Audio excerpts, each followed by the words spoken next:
You're listening to Opera Box Score. Let's get ready to rumble! Wherever you are, however you're listening, it's America's talk radio show about opera. It's Opera Box Score. I'm Weston Williams, joined by Oliver Camacho and Matt Cummings. All right, this week, the final four of the Best School for Singing bracket is here. Will a top seed prevail? And then in listener mailbag, PJ and Donald give us a preview of La Rondine at the Met, which features the house debut of friend of the show Emily Pogorelc. Plus, in the 2-minute drill, we ignore opera completely and talk about the CSO for once. Unfortunately, Symphony Box Score just doesn't have the same ring to it. Make sure you subscribe to our podcast on Spotify. Click follow. On Apple Podcasts, hit the plus sign, send us a voice memo, or email us your hot takes. Mailbag at operaboxscore.com, or you can just record your thoughts using the You Got Something to Say tab on our website, operaboxscore.com. However you contribute, you'll get an OBS beer coaster, an OBS lapel pin, and a #1 OBS fan foam finger just for sharing your own hot take. And without further ado, Oliver Camacho, it's so nice to see you. I'm sorry I can't see any of you because I did not heed the warnings of everybody and I stared directly into the eclipse. And now I have a retina burn. Here I thought that we were going to not talk about the eclipse because that's all I've seen all day in my entire, every single feed, every email. Both of you have a banana-shaped purple spot on your faces right now. Matt Cummings, how is your banana-shaped purple spot? Is it even worth it if it wasn't in totality? Like, that just seems like a waste. It didn't even go fully dark here. What a ripoff. We could have had this episode remotely. With Ashley Hargrave, seeing the totality with her. I know. I'm really excited for Ashley's update about whether or not the state of emergency for her town was, in fact, necessary. Well, we'll let you all know next week if Ashley Hargrave survived the apocalyptic crossing of planetary bodies. Raptured, yeah. We'll see if that happened. Until then, let's talk some opera. Chalk Talk on Opera Box Score. So we're recording on April 8th on a Monday, as always. And yesterday, Iowa was defeated by one of the Carolinas. I forget which one. South Carolina. And, we all heard about this Caitlin Clark phenomenon. But in the end, South Carolina had a perfect season. And then today, as we record, the Boilermakers are just about to meet the Huskies. I like Huskies. I've always had a crush on Huskies. So we'll see what happens. By the time you hear this episode, a NCAA men's champion will be crowned. But when you hear this program, you will also know who is going to win the first Opera Box Score, Where to Go to School, Sweet 16, if you're a singer. Which everyone is also watching with just as bated breath as the results of March Madness. Hopefully not, because they need that breath for their support. Because it has nothing to do with your own talent. It has to do with where you want to go. I just want to say I got some feedback from somebody in academia that our research was shoddy leading up to our Final Four. So we took this seriously, and we really want to give you good metrics for these two matches, and then we will declare a winner. And we have not decided who's going through in advance, so we're really going to talk about this in real time. So the first bracket sees Curtis Institute versus San Francisco Conservatory. Mm-hmm. Matt, you did the good research on Curtis. What do you have to say? So the Curtis Institute of Music is really like the top dog here. Their teachers are a veritable who's who of Northeastern excellence, including like Julia Faulkner, who is the one of the most in-demand voice teachers in the entire world at this time. Trish McCaffrey, who has held that title for quite some time as well. Friend of the show, Eric Owens, the incredible Dolores Zajic, whose love of pedagogy started her to create that Institute for Dramatic Voices. Like this, she's not just a singer who's interested in, having a faculty job on her resume and being her retirement from the stage. Like, this is a real passion of hers and something that she's really invested in. Now that institute is not at Curtis, but you have to believe that, like, we're talking about connections here. There's an inside track. And it's not just their teachers where the excellence lies. Like, of their coaches, the head opera coach, Milos Repitsky, he's also on staff at the Met. One of the master coaches, Grant Lenig, is head of music staff at Opera Philadelphia. Like, these are the people that students are working with day in and day out, and have getting to know their voices as they're working, and then are going to be hearing them for jobs. Their director of opera, Chad Schrader-Schieber, has directed over 30 performances at Curtis, but he also works regularly at regional houses like Des Moines Metro Opera or Operas Arizona or Portland Opera, like exactly the kind of companies where these young grads are going to be like going out and getting work within the next couple of years, hopefully. And that's just the faculty piece of it. They're meeting up against the faculty of San Francisco. The chair is Catherine Cook. One of their prominent teachers is Rosalind Jones, who also is a teacher for the Adler Fellowship, and she's on faculty of Merola and Chautauqua. And coincidentally, she went to Curtis. But I mean, it seems like singing for Rosalind gets your foot in the door for Merola or Chautauqua, which is a good thing if you are, that age of singer and you need to like get your foot in the door in one of those places. Lester Lynch, working baritone, Suzanne Menser, legacy, great American artist, Jane Randolph, Cesar Ulloa, and Matthew Worth, another young singer, baritone, who is working and is sort of the darling of American opera. I think it's good to have people who are, still working and still in their careers. And we know that even though he's not necessarily going to be working with the voice students per se, they have added Michael Tilson Thomas to their distinguished faculty. Very recently, a couple days ago. Yeah. So who knows? Maybe you'll end up singing some Mahler songs with MTT. What does he know about Mahler? One metric we're looking at is the ratio of students to singers. So there are approximately 93 students. There's 93 and a half students in the voice program. So it's like 1 to 13. I mean, and that's just actual voice teachers. Like, I don't think that the faculty to student ratio would be limited to that. Like, it would probably include coaches and pianists and directors and acting teachers. And okay. I will also dovetail on connections. As we talked about recently, being a student at San Francisco gives you a chance to work with faculty on Adler and Merola. The students apparently have access to San Francisco opera rehearsals and performances.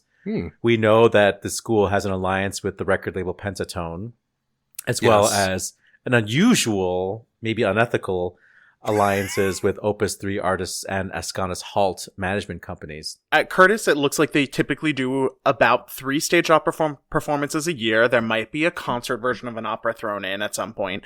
And those performance opportunities are shared among a very small, very, very, very small student body of, it looks like about 25 students in the voice faculty in the voice department at a time. The whole school is only about 150 students total. They only admit as many people as they need to have a full orchestra and run this opera program. And that would come down to something like maybe even like a 2-to-1 student to teacher ratio. The shows may generally be smaller at times due to the low head count of like just people who need to be involved compared to peer institutions. One peer institution in particular that is about 10 times the size of Curtis. But shows are selected there to highlight the incumbent singers, and the singers often will rotate through lead and supporting roles to get a wide variety of experience. This year they're doing a staged oratorio, the Handel L'Allegro e Pensieroso ed il Moderato, then a double bill of Mamel de Tiresias and the Vile dance ballet, opera ballet Seven Deadly Sins, and then closing out the season with a much bigger show, Cunning Little Vixen. And that's just the opera performances. Like, there are many recital options and performance opportunities beyond opera. And when you're talking about like just the access, I mean, Philadelphia is smack dab in the middle of that northeastern corridor. You have New York at your fingertips as well. And many of the teachers here also maintain studios in New York, and some of them even, I don't know if anyone is still doing this. I believe that when the much beloved and departed Marlena Malice taught at Curtis. Her studio she maintained was in New York, and the students would commute up to go see her from Philadelphia rather than her coming down to Philadelphia. But they're very close together, and so you have all those opportunities for like enrichment and performance and gigging work if you can stand it on top of what sounds like a very demanding curriculum is right there, as well as a close relationship with Opera Philadelphia. I have visited the campus of Curtis, and it's quaint, to be charitable. The facility itself is very, beautiful, but it's not generous. And even their venue the venue I saw Amanda Majeski and Karen Slack sing in when they were giving recitals there, as part of Opera Philadelphia's Opera Festival. I'm not sure if that space is where they also put on operas. It's a very small space. I haven't been to San Francisco, but I just imagine with, a much bigger campus and a much bigger... Sure, but like, which name would you rather have on your diploma at the end of the day? Yeah. And which tuition would you rather pay? Would you rather pay nothing to go to Curtis? That's sort of like the unfair metric, which you can't really use to say that it's a better school just because it's free. Oh, I disagree with that. I mean, speaking as, someone who has people very close to me who are six figures in debt for much less well-known schools, that is not enough in consideration. I mean, you have to get it. You have to be one of the 7 people that got in last year in order to get that, which is unheard of. But, okay, so let's say that if you could get into Curtis, if God himself picks you to attend Curtis, obviously you're getting a lot of attention. Everybody's gonna know who you are, and you just put Curtis on your resume, and people will take you seriously. People want to hear you. Yeah, I will say it's almost like if you're going to get in Curtis, I mean, just getting into Curtis is almost the point of getting into Curtis. Do you know what I mean? Yeah. Like, it's already a career getting into Curtis because they're not going to put their stamp on approval on anyone who's anything less than exemplary. I mean, this is it. In some ways, I think it's almost like a little bit closer to like a professional training program than it is to a conservatory. Just due to the connections and how dialed in it is to like the nucleus of the music of the music tastemakers in the Northeast. But if you can go, that's like a surefire way to get people's attention. So I guess we're handing it to Curtis, so we can move on to this. I'm sorry, San Francisco. Actually, I was beginning to buy into the whole San Francisco idea, especially it's a with tough face off there. No, but I mean, especially with their alliances with management companies and. Yeah, I'm very interested to see what ends up happening there. It's kind of too soon to say like whether or not I think it was successful or, as you pointed out, ethical. But it might be an interesting development as things go on. But I mean, even if it's unethical, they will learn about that part of the business. Yeah. Which is part of the business. You got to learn somehow. So moving on to the other semifinal, we ended up with University of North Texas representing, I guess, the South. And the school, Indiana, Jacobs School of Music, you got it. representing the Central region. I will go ahead and start with University of North Texas. Faculty includes Daniel Bubeck, Jennifer Lane, Stephen Morshek, Jeffrey Snyder, and stage director Jonathan Eaton. There are no names that, really, I think, jump out when you hear that faculty. That doesn't mean anything about their ability to teach or their, success rate with their students. I do know Jennifer Lane personally, and I'm a fan of her singing, as well as Daniel Bubeck, the countertenor. Stephen Morshek was famously in the Ryan Opera, when it used to be called LOCA, the Lyric Opera Center for American Artists back in the day. So I got to hear him sing a lot when he was up and coming. He has a great head of hair. The facility has, it's called the Lyric Theater at the Murchison Performing Arts Center. And, the idea of being at UNT is that you have access to the Dallas-Fort Worth Metroplex, which is, a growing arts community. I don't think people think, oh yeah, Dallas Fort Worth, that's where the best opera is happening. But there was a time where Dallas and Fort Worth were like very cool companies and had cash, had clout because of their adventurousness. Not sure how that's panning out for either of those companies. There's been a decent amount of turnover since those days. I'm not sure. I don't think the same people are in charge. Yeah, exactly. I would agree with that. Collectively, they have 75 students in the voice department, including the post-grad departments, but there are 9 full-time faculty and 3 adjunct professors. So the ratio is pretty good. It's like 1 to 7, roughly, student to teacher. Want to go ahead and talk about some Indiana faculty? Yeah, so in Indiana, there are, a real bouquet of like big name faculties. You've got Wolfgang Brendel, you've got Michelle DeYoung, you've got Heidi Grant Murphy, you've got friend of the show Russell Thomas, you've got Carol Vaness, and then on top of that, like there are a handful of teachers who maybe don't have like the same kind of name recognition, but about which I hear like really good things from peers of mine that have studied with them. Patricia Stiles is one that really comes to mind, and Catherine Compton as well, just to call them out. But like it's a humongous faculty, and and because it is a humongous school, there are 1,500 students at Jacobs altogether. I can't find exactly how many of those are voice and opera students specifically, but it's usually one of the bigger departments broken up in there. And they do call out that they have like a 7-to-1 faculty to student ratio as well, so on par with UNT. And they have Kevin Murphy in the collaborative piano department. And yeah, so many professors that I couldn't even name all of them.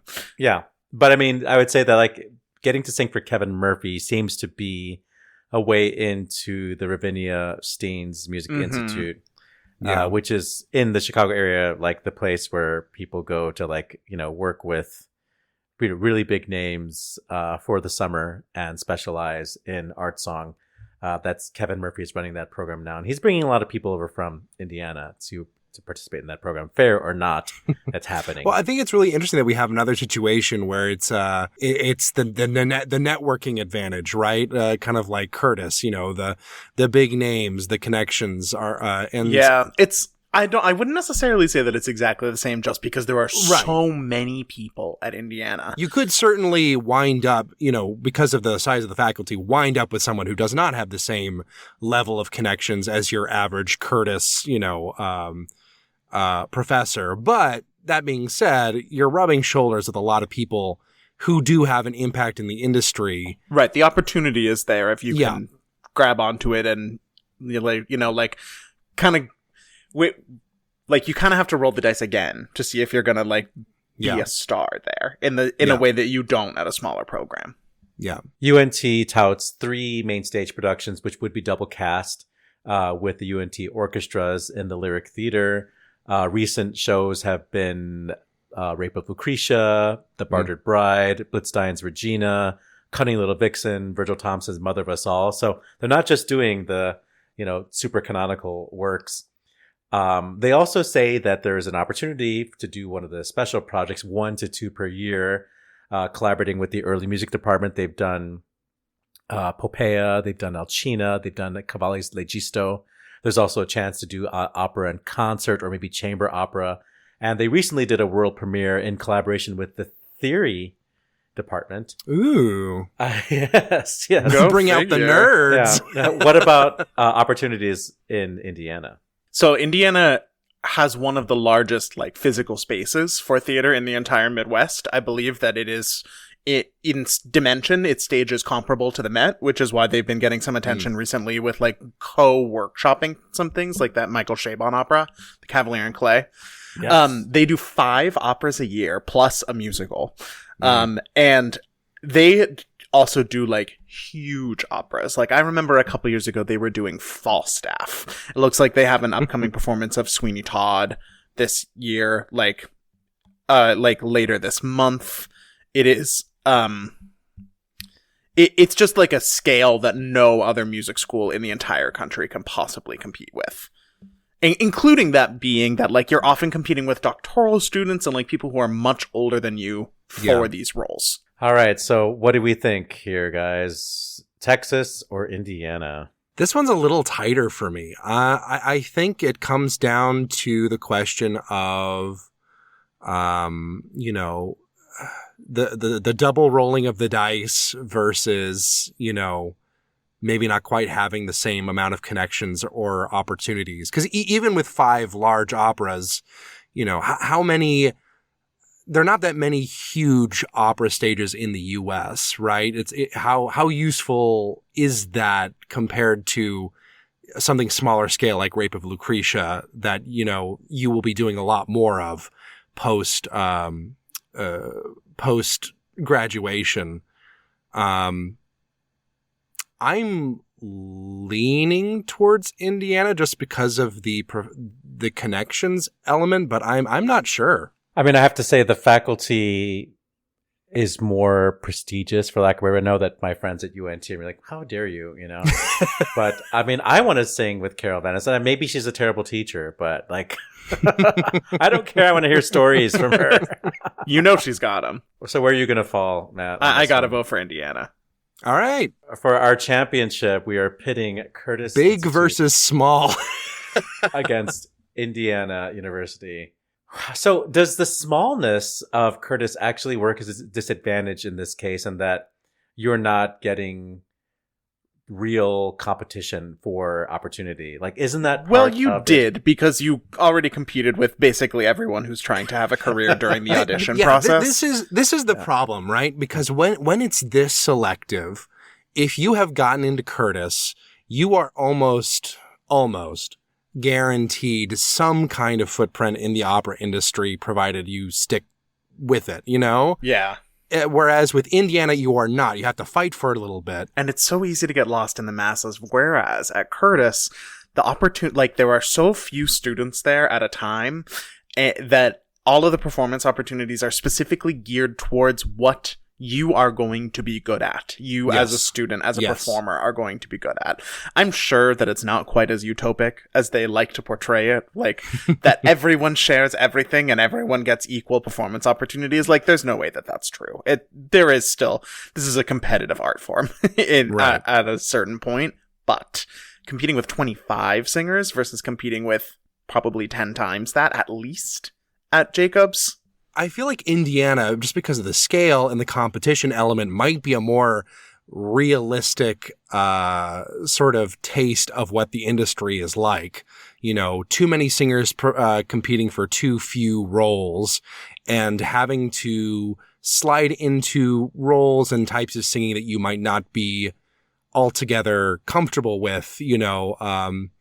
It forces you, I think, and gives you more opportunities, I would imagine, to try new things outside of what you might have come into school with. Whereas I feel like if you go into Curtis with a certain vocal type and style of singing, as long as your professors agree with you, you are going to stick with that. You're not going to try, you know, a turn in another type of singing or style, would be my guess. The other thing about Indiana is if you go there and it turns out that, you know, they're not interested after all. You know, they admitted you, but they don't actually want to cast you in anything. Yep. Where else are you going to go? Like, you're in a cornfield. Whereas when you're like smack dab in the middle of the Eastern Seaboard, like, you can make your own opportunities while you're still a student at Curtis. Like, I would imagine a whole lot easier than you can at Indiana. I would say, like, if you're going to apply and you get accepted at both schools, it makes more sense for you as a person to go to Curtis, I think, pretty definitively. But if we're talking about the best program for an aspiring singer who wants to, like, you know, throw themselves into the industry and accept the shortcomings of the industry, maybe Indiana? Okay, sounds like we're needing a tiebreaker here, OC. Yeah. Do we think Curtis is old-fashioned? Do we think Curtis doesn't have perspective on other things that are happening in music, like what the trends are in music, because they are so small and it's really based on who's teaching there at the moment. Whereas like someplace like Indiana might have, just because of the larger faculty, you might be able to find somebody who's like, oh, this person's really my thing, like my niche, Am I making sense with what I'm proposing? I think that finding niches is good. I think the future of opera as an art form is going to be finding these small niches and collaboration with less and less mainstream types of opera. And I think that you have more opportunities to explore more types of opera in a larger program versus a smaller one. And when you're talking about something with the reputation of Curtis, I think you're right. You might be more set up for conventional operatic success, but will that matter in 40 years if a lot of the large houses fall? I still think that the individual attention that you can get, even if it isn't maybe as broad-based as it might be at a school the scale of... Because that's looking at the scale as only a positive thing. And we all know that going to a big school is not only a positive thing. Like, there's lots of drawbacks about that, and the primary one is going to be attention. And based on the fact that these are, like, young singers who are honing their craft, and even if not everything that they need for a whole career is going to be at their fingertips, the fact that they're getting that amount of one-on-one time is incomparable.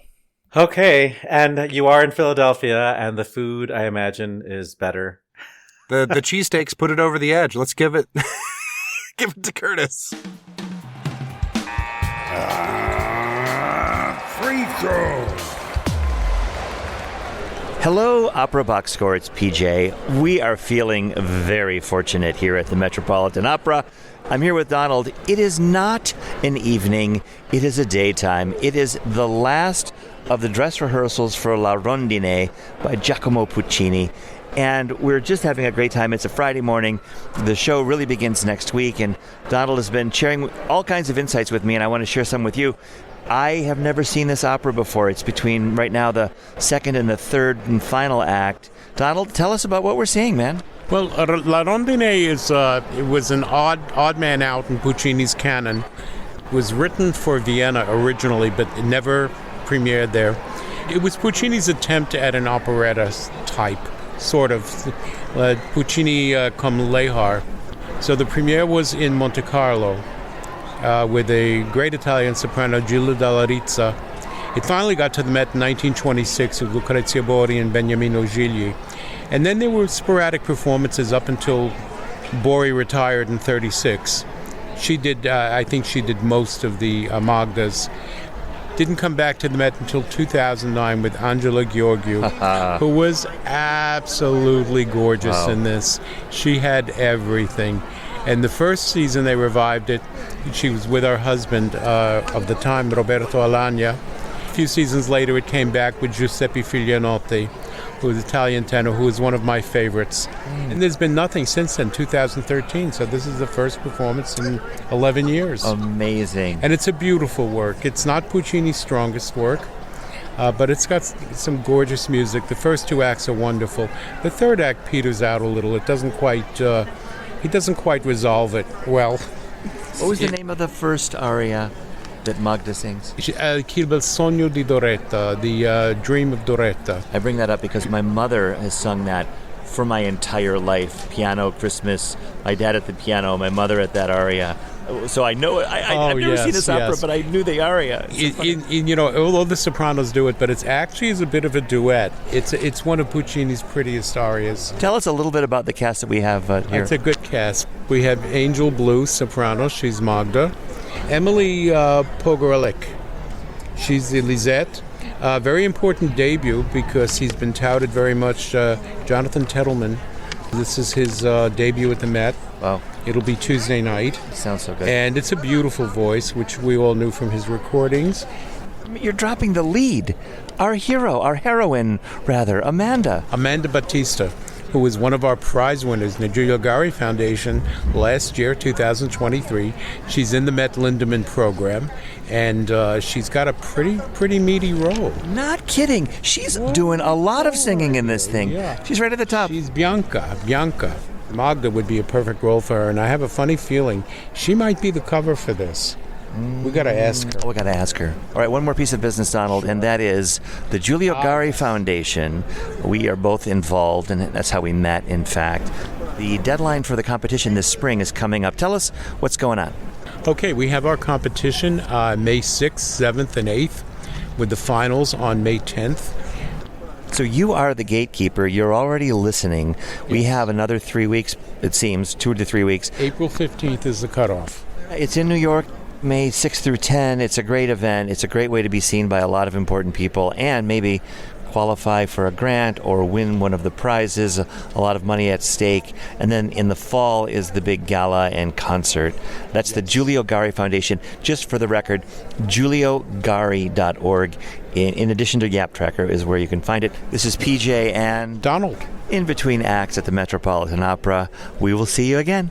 Thank you to PJ and Donald for that report from the Metropolitan Opera. Just a reminder that La Rondine will close April 20th, but you'll have an opportunity to see the final performance in HD.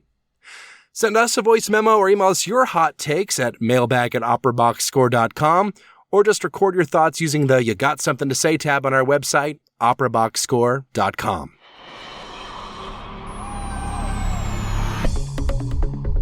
This just in, the 2-minute drill. All right, listen up. Here's everything you need to know about what happened in Operaland this week. News from the home team. Klaus Mekela has been tapped as the Chicago Symphony Orchestra's new music director designate. The 28-year-old Finnish conductor will officially take the helm in 2027, making him the youngest music director in the history of the CSO. In other home team news, Chicago's mayor, Brandon Johnson, has officially declared April 5th Chicago Opera Theater Day. Well, founded in 1973 by Alan Stone, COT has grown from a grassroots, community-based company to a national leader in an increasingly vibrant, diverse, and forward-thinking art form, reads the declaration.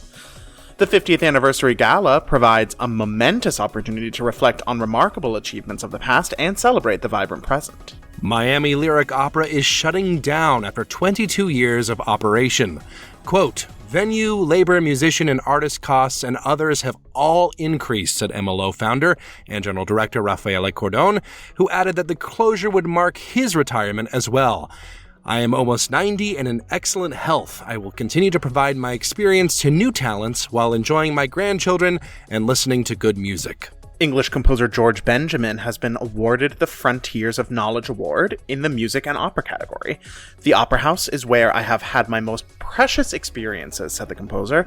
I find myself losing the concept of time and place and feel entirely united with what's happening in the music. According to the New York Times, the announcement of Opera Philadelphia's upcoming run of Madame Butterfly seems to apologize for the production's very existence, offering fretful assurances that the staging, quote, illuminates and ultimately transcends harmful stereotypes. That's from Zachary Wolf's column, Puccini's Butterfly and Turandot, More Than Appropriation, which offers some history behind these operas set in Asia and the 21st century approach to performing them. The article will be linked on our website, and friend of the show Opera Philadelphia's Butterfly production with friend of the show Anthony Clark Evans as Sharpless opens on April 26th. In trade news, International Friends of Festival Verdi has announced the appointment of Michael J. Bolton, formerly of Opera Philadelphia, to the position of executive director. Meanwhile, the Metropolitan Opera has tapped German conductor Tilman Michael to be the company's new chorus master, and Medici TV founder and managing director Hervé Bossier has stepped down from the streaming service after almost 20 years. And on this day, April 8th, first performances include Handel's oratorio, The Resurrection in 1708, Niccolo Piccini's Didone Abbandonata in 1770 in Rome, Antonio Salieri's Azur, Re Dormus in 1788 in Vienna, Gioacchino Rossini's L'Inganno Felice in 1812 in Venice, Saverio Mercadante's Statira in 1853 in Naples, and Amilcare Ponchielli's La Gioconda at La Scala in 1876. Birthdays on April 8th include conductor Sir Adrian Boult, born in Chester, England in 1889. Born a sir.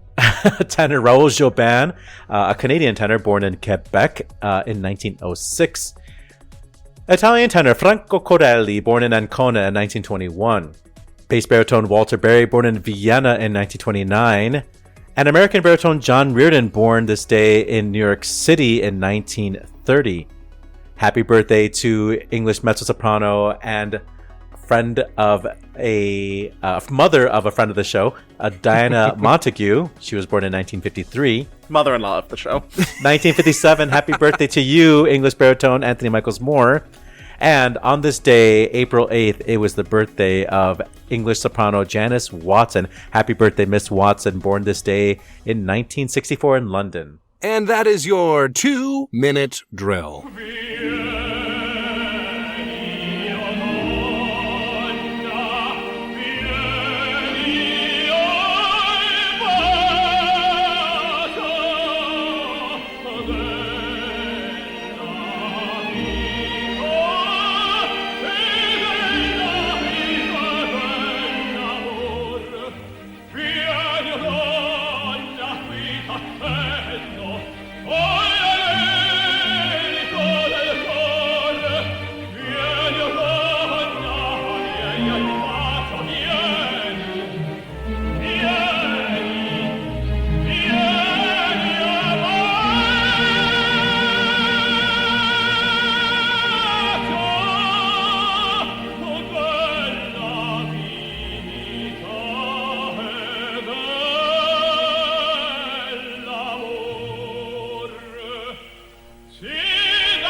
We got a twofer for you tonight. That was OBS Hall of Famer Franco Corelli singing Enzo's aria Cielo e Mar from the birthday boy La Gioconda. The birthday girl, I guess, La Gioconda. That performance looks like it's from Italian TV. There's some excellent crossfading and very out of sync mouth and words. Love that. I mean, just as Ponchielli intended, really.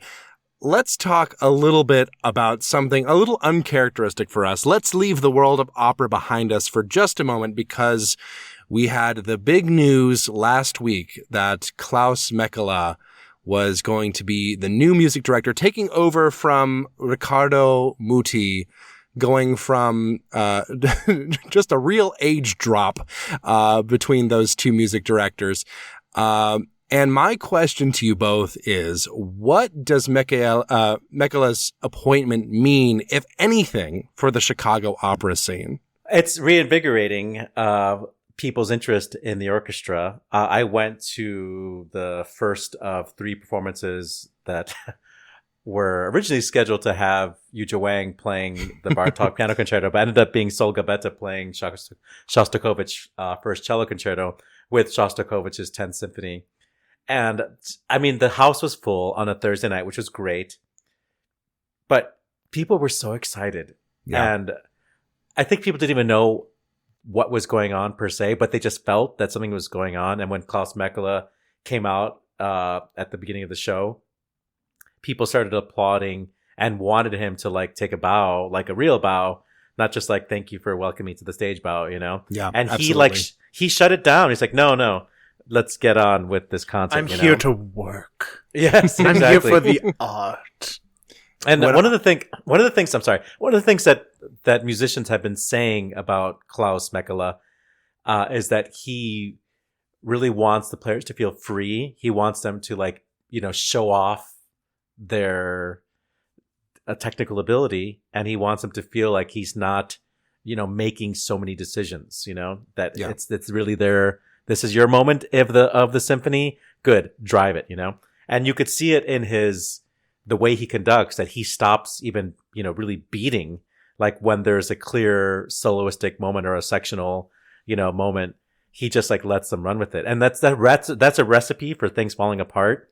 But somehow and on the night, very different from Muti's style. Yes. Very much so. And the musicians really enjoy playing for him. They're excited to play for him. And that translates, I think, into higher morale, Yeah. So, and plus he's, he's handsome. He's got an overbite, but he's still handsome. He's European. Their teeth are different. I mean, I wish it would have been a woman. I wish it would have been a person of color. But if we're going to go with a cisgender heterosexual male, might as well make it one that has a very hard name to spell.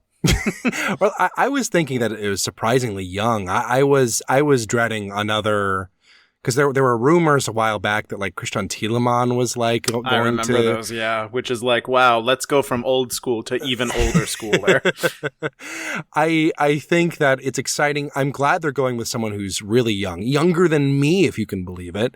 Because, I think that having that youthful energy is very exciting. Obviously the odds of having Yujo Wang come perform with, CSO has gone down considerably since he's taken over. But that's okay. I think the biggest potential loss, at least in terms of opera, is the fact that Riccardo Muti is an Italian opera guy. Klaus Mekela, to my knowledge, I did a lot of Googling. I don't know if he's conducted any operas, at least on any of his bigger appointments. I mean, he's too young to have even seen an opera. So from some Googling, it looks like he's done a magic flute before. Okay. Well, okay, then we're fine. I think that, obviously Chicago Symphony Orchestra is not the place to go in Chicago for consistent operas. They do occasionally do them. It's very strange because he's so young. He already has an exclusive contract with Decca, but I believe he only has like 3 albums out, no vocal music of any kind so far. Which isn't to say that he can't do them, because he's so young. He might become a vocal music person, but this will be, I think, very different for the CSO audience. I am hopeful, given his choice of repertoire and his youth, that he might be able to bring some more unusual operatic repertoire that is too hard to stage to the CSO stage. But that remains to be seen if that's even something he's interested in. But we'll find out in a few years when he officially takes over. An interesting trend that I do want to call out that is continuing here from like when we were talking about Yannick Nézet-Séguin is he is currently the music director of Oslo Philharmonic and Orchestra de Paris. Yes. Both of those appointments are going to end in the 26-27 season, and he has stated that he intends to stand down and not have his contract renewed in either one of them. However, in 27, at the same year that he starts his position at CSO, he is also starting a position as the chief conductor for the Concertgebouw in Amsterdam. Yeah. In Amsterdam. So big position. We're still in the age of the jet set conductor. Like, this is not. It remains to be seen exactly how close of a relationship he's going to have with the city of Chicago itself, versus whether or not he's actually just gonna like physically have the time to be here very much. I really hope he does. I hope that he does create like a rapport with not just the musicians, but like also the audience. Like, I think that's fair to ask for as a member of the CSO audience, like from the music director. But like, this is kind of how things have been going in the arts organization world, like for a while now, is that like fewer and fewer names have more and more of the jobs. And I don't know that it's been like a ringing success. And I am curious to see like what ends up transpiring here. So his statement that he gave when they made this big press, which was very well timed, I have to say, like the PR blitz that came out, like when this announcement was made, I was really impressed with Chicago's. It leaked from Slip Desk a couple days in advance, but like I did not hear it otherwise. But I'm saying that like it was very well coordinated. We had like NPR talking about it. We had the New Yorker talking about it. Obviously, all the local news organizations were talking about it. So they really, they had this embargo out, and everybody like released their thing when they were supposed to, and it made a very big impact. He said, "I'm honored to have been chosen as music director of the CSO and inspired to embark on this journey with an orchestra that combines such brilliance, power, and passion." So that is his, 3 words to describe CSO: brilliant, powerful, and passionate. And I wonder if that is a suggestion about how he distinguishes, CSO from the other, jobs that he has, Paris, Oslo, and Concertgebouw, and if he's going to try to, show off more of the powerful, muscular repertoire, orchestral repertoire, like more Shostakovich, more Mahler, this Titanic type of stuff that really showcases the brass. In George Schulte's orchestra? Yeah. And Brass, you say? how vocal music will fall into that. Maybe we'll get a concert version of Elektra, Who knows? That'd be cool. Maybe they'll do all 7 operas of the Licht cycle. I can dream. For sure. You sure will be dreaming. Let's move away from symphony box score and talk a little bit more about opera. Wait. Just one last comment. I should have made it when we were talking about it, but maybe his interest in vocal music will depend on who he dates next. Oh. Piano concertos out. Orchestrated song cycles, however. Do we have any really avant-garde sopranos who are big Stockhausen fans who are single right now? That's a project for you, I think, independently to work out. I'll start working on it right away. Let's talk a little bit about Orientalism in opera. There's this article that we have linked on our website, operaboxscore.com, talking about specifically Madame Butterfly and Turandot, the big two in terms of Asian appropriation. And this Zachary Wolf article, which I think is actually fairly well written and makes some cogent points about how, at what point do you forgive? At what point do you think about the context of the time period? At what point do you make changes? Is there a point to apologizing if people are still going and seeing these works and not objecting? I think these are all questions we've talked about before on the show to some extent.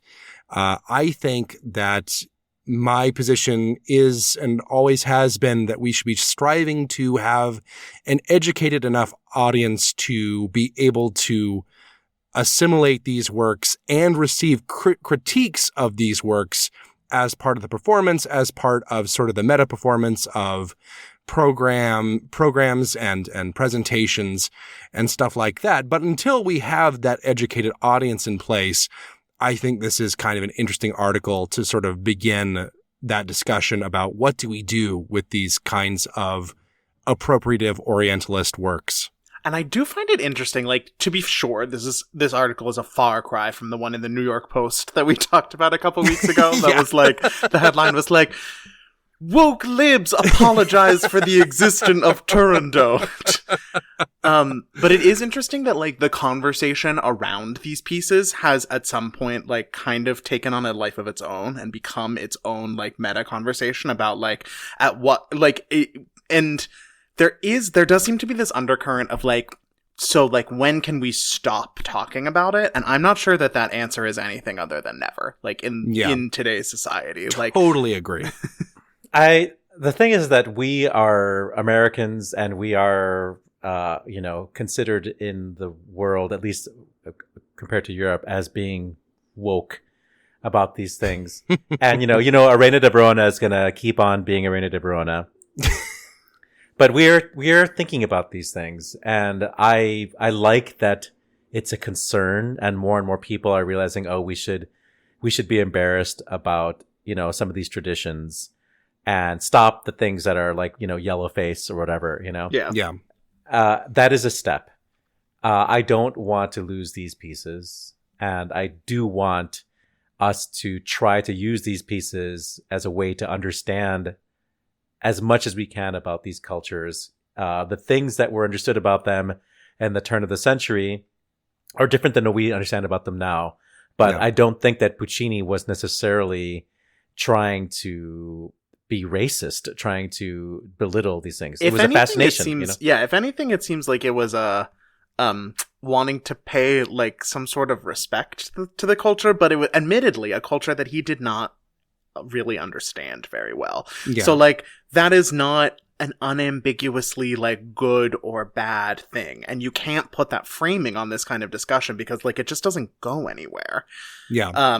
But both things I think have to be stated in order for people to understand, like, where did this come from? And, like, why are we still doing it today? Because I agree, like, that, like, there's kind of a pat refrain sometimes of, like, well, just don't do them. And, like, I don't really think that's the answer either. No. Like, there are these are, like, very powerful works of musical drama that, like, deserve to be seen and heard, but, like, not just, like, Xerox copied from one, like, people in kimonos from one production to another. Like, that is not the way to go about doing Butterfly in today's, like, day and age. Yeah, and there are so many operas throughout history that do get erased, that fall out of the repertoire unjustly, that have a lot to say, that, you know, if they could only have remained in the repertoire for a couple more decades, would have been just as beloved as anything that we're seeing now. And I think that it would be a mistake to just say, this is too hard for us to contend with here in the 21st century. Let's delete it. And I do think we have the advantage now of recordings. So, like, you know, we don't have the, you know, specter of this will be lost forever in the same way that an opera written 120 years ago would have been lost forever. But there is, like I said, you know, it's all about creating a better audience. It's about making people engage, which makes them better at digesting not just opera, but art in general, better at digesting politics, literacy in general. Media literacy, right? Yeah, there's one line in this article that really, I think, speaks to that, which is, but in Cho-Cho-san, there is more than just a reinforcement of the trope of the demure, passively abused geisha. She has, as the musicologist Arthur Gross wrote in 2016, quote, a complexity of character unmatched in the fin de siècle Italian opera. Like, that is that doesn't get brought up in the same way. Like, yes, there have been how many conversations, and, like, this is a panel full of men, and we're talking about, like, how opera is mean to women. That's true. But, like, just because the situation of the opera is stacked against her, that is not necessarily an endorsement. Like, I don't come away from Butterfly thinking, like, oh, that Pinkerton, what a nice guy. It's too bad that they didn't work out. Like, sometimes portraying something can be an indictment of it. Everybody who sees this opera realizes that Pinkerton is a jerk, and I want to use a different word, but we're a family show, and that Lady Pinkerton, Kate Pinkerton, is also in a very bad position because of her jerk of a husband. You know? So it's like white toxic masculinity is what you come away with in the show. Yeah, absolutely. And, like, you know, there is a lot of questions about Orientalism, the combining of Chinese and Japanese themes without really making a line between those things. But when you realize that any piece of art, even something made today, is going to have the same problems in 100 years, according to, you know, as people develop through society and realize, ooh, that doesn't age very well. You know, I think it behooves all of us to be able to critique and understand the operas and other works of art without necessarily tossing them out. We could talk about this obviously forever, but and we I will have be. One more quick, important question to ask both of you. Can we petition Brandon Johnson for a Chicago Opera Podcast Day? I mean, we could, but the thing is that, you know, Brandon Johnson, I don't know him. And it's just funny that, like, there are these proclamations. How much does Brandon Johnson actually know about Chicago Opera Theater and its history? And number one fan. You don't know, maybe he was at the nose. Yeah, maybe. You know, I mean, it's great that this happened, but, you know, he's a new mayor. I don't know what his taste in music is or what he cares about, you know, but, you know, to make this statement about Alan Stone and about how it's grassroots and community based, like that, though, those words just feel jargony to me. It's true. I mean, everything he says, it's actually true about the company. But, you know, there were some periods of Chicago Opera Theater where it wasn't so great. And I'm not talking about the Lydia Yankovskaya era, but there was an era before that where it was like, ugh. Half-Baked Central over here. No, thanks. Well, we'll have to get Brandon Johnson on the show and ask him what his opinions are about Stockhausen so I can have him order Klaus Mekela to do a full cycle for us. Like a dog with a bone today, dubs. Let's wrap up this show. Good call. Bad call. On Opera Box Score. Good call, bad call. It's how we end the show. Oliver Camacho. If you're listening to this episode on the day that it drops and you live in the, Baltimore area, check out A Pregnant Pause, a new opera by Garth Baxter and Elise Francesca Rosnai. It's an opera which centers women, their rights, their reproductive decisions, and the practicality and feasibility of bearing children in our current world. It's called A Pregnant Pause. It has a world premiere on April 12th at the Carroll County Arts Center in Westminster, Maryland. Matt Cummings. There is a video that came across my social media feed today that we are going to be that we are going to be linking out to from our website, which features the classic pairing of soprano Nadine Sierra and Chicago gay stand-up comedian Mateo Lane, who is someone who, like, my algorithm is like, you definitely want to watch his videos. And, like, they're kind of right. Like, they're really, they're quite funny. But he is, like, a Chicago native who went to art school here and is, like, a painter and had studied opera. So he's very, knowledgeable about the arts and, like, very excited to share that knowledge with Nadine Sierra and to get more from her. That the feature includes a couple duets, one of which is from Don Giovanni and one of which is a Disney duet. So check that out. At least one of those people has not been on the show. That is it for this week's edition of America's Talk Radio Show about opera. Make sure you subscribe to the show wherever you get your podcasts. Get your voice heard and find links to stuff we've talked about at our website, operaboxscore.com. And that's also where you can put your money where our mouths are. Give back to the OBS using the Support the Team tab. Your announcer is Norm Waddell, your creative consultant is Oliver Camacho, and your audio editor is me. For our co-host Matt Cummings, I'm Weston Williams, asking you to continue the conversation about opera as you make Curtis your top choice and have no backup plan. We're back with an all-new show next week when Harry Bickett takes a free throw on being pigeonholed as an early music specialist.